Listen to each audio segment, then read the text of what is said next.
who were being saved.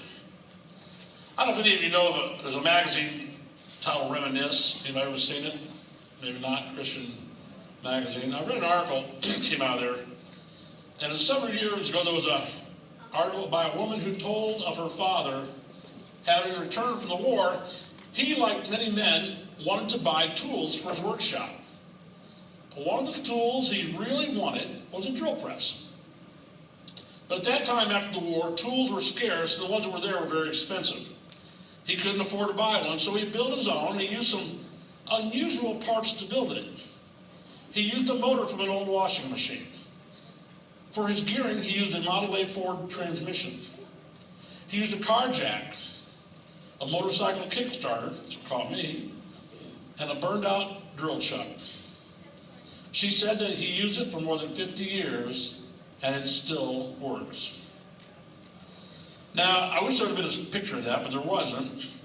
And I don't know how he put all that stuff together, but I was intrigued by the fact that this man knew what he wanted, and he figured out how to build it.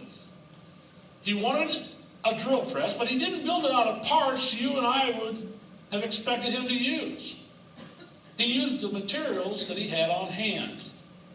He used common, unimpressive, used equipment. And I'm fairly certain, as I picture this in my mind, it wouldn't have been a real pretty looking deal. But it works. In fact, it worked so well, after 50 years, she said it's still working. But you know what? Years ago, God knew what he wanted. He wanted to build a church. And God, being God, could have built a church out of anything that he wanted. Now, if God would have got together a good ad agency, they'd have told God to make sure he did it right.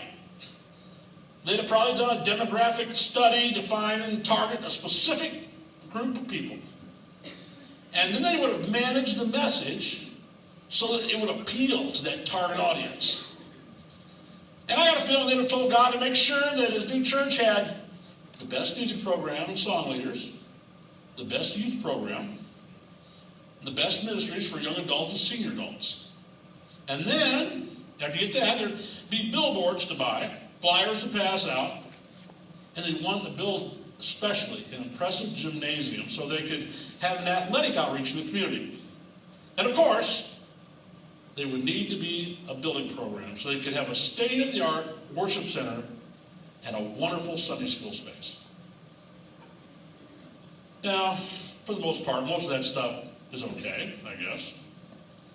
And if you look around, there's a lot of churches who do those very things, and some are even very successful in the kingdom of God. I'm not knocking them.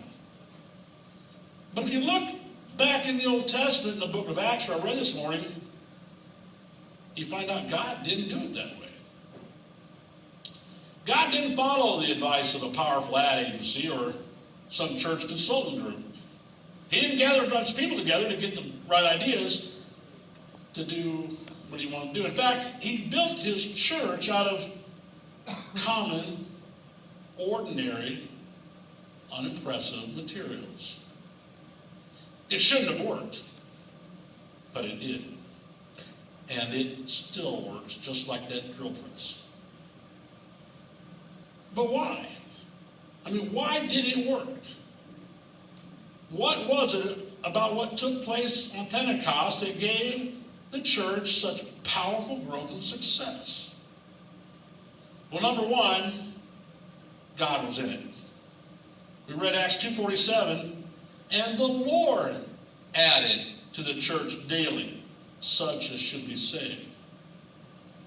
Now, many good churches can tend to overlook this.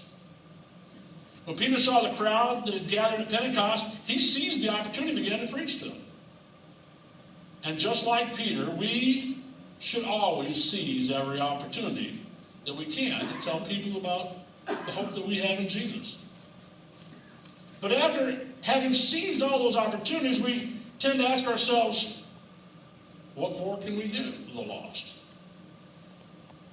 That's a legitimate question. But it can overlook a more basic question.